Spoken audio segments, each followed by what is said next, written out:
ndax xam nañ ne itam ci say débat yu bëri boo critiquer da ngay andi proposition Moustapha sur le plan économique. waaw Mohamed merci beaucoup man dafa am loo xamante ne d'abord dinañ ko wax mooy que gis nga dëkk buñ la ko joxee yow yaa assumé ne da ngay doon un politicien yow yaa assumé dagaan baatu askan bi ba ñu jox la te bañ lay jox dañ la jox sur la base d'une vision d'un programme wala projet boo teg muy le projet bi ñu bindoon ñu ñëw. La planification daf leen di imposer ñu indi une vision après vision boobu ñu décliner ko en plan d'action prioritaire mooy vision 2050 ak SND stratégie nationale de développement. fi ngay xamee ne ñii c'est-à-dire amuñu capacité wu liggéey stratégie nationale de développement y a que 28 projets yu fa nekk 28 projets pour tout le Sénégal. ci biir projet yooyu dama si wàllu santé damay joxe benn exemple rek amul sax fu ñu la ne dañuy tabax hôpital de niveau 3. ñoom ñi. waaw xam nga SND bi nit ñi duñ ko lire. waaw te moom mooy référentiel de base. du dëgg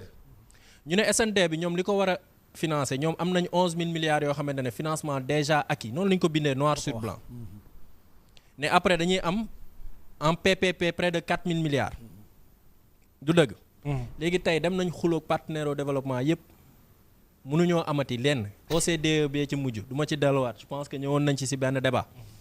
du dëgg. léegi tey ce qui est important à ce que tey ñu xam ko mooy que on a un premier ministre boo xamante ne c'est-à-dire li muy taxawaay bi mu taxawee taxawaayu Ponce Pilate la c'est-à-dire man je m'en lave les mains du man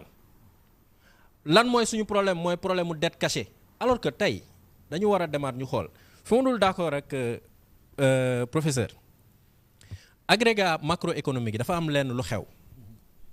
base de calcul bi 2014 moom la nit ñi di jël ba léegi ay données yu obsolètes la ANSD def na rebasing bi on a eu un bond de 13,5%. C'est-à-dire si biir économie PIB bi yéeg na à hauteur de 2000 et quelques milliards 2100 et quelques milliards environ boo defee glissement annuel bi ñoom seen PIB ratio dette PIB bi ñuy wax ne c'est à 119% actuellement on devrait être à 95% donc am nañ marge de manœuvre c'est-à-dire soit ñaar yi bi ñuy def seen rapport Mazars bi ñuy bañ a génne te man ma jox leen lettre demander leen sur la base de la loi relative à l'accès à l'information pour que Cheikh Diba jox ma rapport Mazars bi mu bañ. parce que délai légaux yi passé na. Cheikh Omar nee na rapport boobu bu ñu ko génnee Sénégal tàkk. xam nga lu tax Sénégal di tàkk mës naa dégg Cheikh Omar wax loolu. xam nga lu tax Sénégal. kon loolu kon foog mu ñëw. non si Cheikh Omar a une fois dit ça ah. xam nga lu tax Sénégal di tàkk. parce que ce rapport Mazars période bi ñuy commandité mu ngi fekk juste rebasing benn est-ce que rapport boobu noonu question bi ñuy posé Cheikh Diba mooy est-ce que rapport bi méthode de calcul yi base 2021 bi la wala 2014. parce que bu dee 2021 on était à 104% am nañ tuuti marge de manœuvre. 104% boo demee nga marge 13 bon wu 13,5 bi ñu am noonu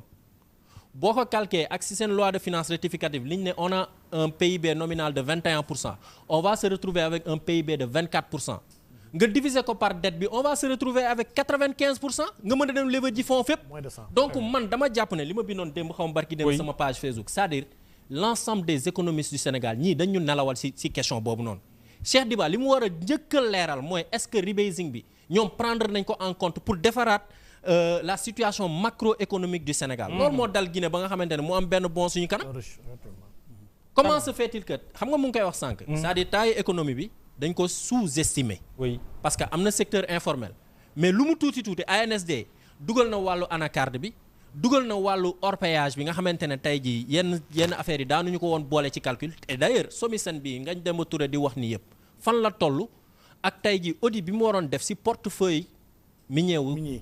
état du Sénégal. parce que buñ ci dugalee tey jii secteur d'activité boobu ñeneen ñu formaliser leen PIB bi dafay gën a yéeg. très bien est-ce que comprendre nga ñu dugal wàllu transport yi ba ci Jakarta maan yi ñuy sonal nii ANSD la ñooñ di def comme revenu dañ koo dugal. ñu dugal ñi nga xamante ne moom mooy transfert d'argent yi mobile money dugal li nga xamante ne moom mooy service de livraison yi et cetera pour ne citer que ça. waaw c'est-à-dire PIB au Sénégal yéeg na de 2000 et quelques milliards. donc ñii soit dañoo cuune wala li ñuy def ñoo ko tay parce que ñaar yooyu man d'accordutuma si le fait que ñu ne non amuñu marge de manœuvre non et cetera dette non. oui c'est-à-dire dette tey Sénégal bu amoon dettu 100 000 milliards. PIB am nekk 150 000 milliards et c'est quoi le problème de la dette. C'est un faux agrégat. très bien. On a fait des pays les plus endettés. Les plus endettés Sénégal bokk ci. En Afrique. réew yu ëpp bor c'est fukk Sénégal bokk ci. parce que comme il dit la dette c'est pas un problème c'est ta capacité à générer des ressources pour faire face. D'accord, Bachir. Alima bu amee 1 million de salaire leb 2 millions là il a un problème mais si Alima amee 1 million de salaire leb 300 000 mën na faire face à la alors daanalal c'est-à-dire man fi may waxee foofu noonu mooy que fi may daanelee mooy que dañu dugal ci question wu dette ay dettes odieuses et cetera pour que tey Cheikh Diba dégg ngeen ko mu toog assemblée nationale mu ne ñoom dañuy jël yenn kii bor yi titriser ko c'est-à-dire mécanisme boobu noonu naka la demee ak TRS yooyu noonu est-ce que ñu ngi koy dugal ci document et d'ailleurs nga may ma foofu rek dafa am ba affaire bu am importance parce que le directeur de la dette publique au lieu mu génneel ñu suñu bulletin statistique de la dette bi nga xam ne depuis juin 2024 la gëj a génn keroog la dem toog ak waa JPS ne daf leen di jàngal lan mooy dette léegi moom ci kooku la ñu déggee mu ne dafa am ñaari façon dette une dette financière ak une dette résultant de l'exécution budgétaire lan mooy dette résultant de l'exécution budgétaire maanaam tey budget prévoir oon na fay Bachir mais xëy na bi ñu demee ba fin d'année bi amul lu ñu ko fayee donc dette boobu dette flottante la mais est-ce que du loolu moo nekkoon kon dëgg-dëgg dette bancaire hors circuit budgétaire yi dañ leen koy laaj c'est une question su fekkente ne loolu mooy dette bancaire hors circuit budgétaire mooy que ñii sénégalais yi lañ leen doon gëmloo dara amul si des doy na waar alors mais professeur ana rapport Mazars bi waaw li Bachir wax c'est la vérité waaw xam nga nee naa gars yi depuis le début ils ont politisé une question technique pour ut ci un gain politique man de yàgg naa ko fi wax fii septembre 2024 élection lañ doon jëm et la date était tellement symbolique point de presse primature naufrage bateau Joola ils ont naufragé le Sénégal